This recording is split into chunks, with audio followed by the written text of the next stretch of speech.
There we go. As soon as I hit the record button, the sun comes back out. Lovely jubbly. Yo, what is up guys? I thought I would do something a little bit different today. I thought I would have a crack at making a tutorial, purely because it's the type of video I haven't done yet. Something different to try for you guys, keep the content nice and varied.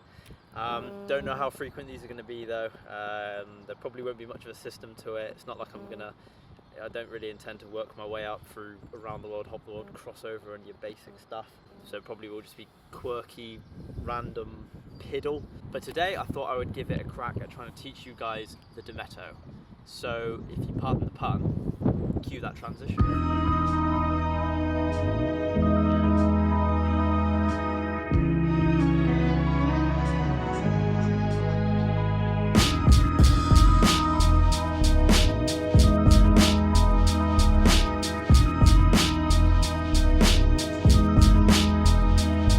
So essentially what we're doing here with this trick is we are scooping the ball underneath our other leg and back up into the air. It's really useful for transitions and all sorts of things you can do with it. But before learning this trick, I would say that it is absolutely essential that you can do sat down kick-ups comfortably.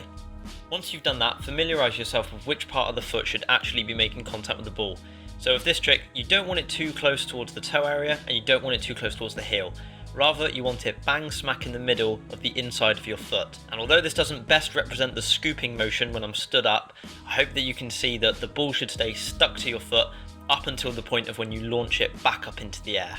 If you can do a clips or clipper, you'll find that the DIMETTO also uses a very similar position of the ankle and the ball. Next, we're going to try and get used to the correct position for doing DIMETTO and the scooping motion that comes with it. So if you're doing DIMETTO with your right foot, you need to make sure that you lean all your weight over onto your right hand. This helps to create that gap with our other leg that the ball is going to move under and up.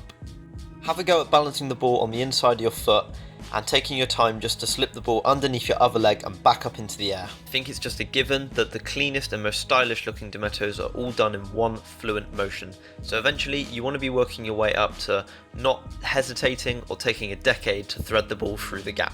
And then lastly comes the temperamental part of actually doing this trick from kick-ups. If you look closely in my examples here, I tend to try and kick the ball up slightly higher and slightly back towards myself. It's really important that you kick it up high enough to give yourself the time to lean over and shift all that weight onto your hand before scooping the ball up.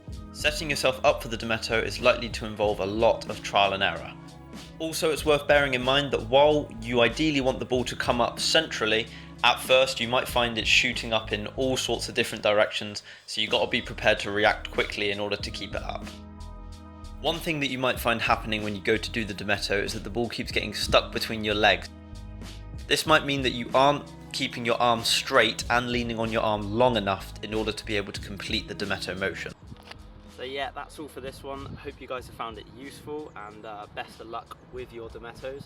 Let me know in the comment section if there's any tricks that you feel you would like me to do a tutorial on. Can't make any promises, but knowing me, I probably will end up making them anyway.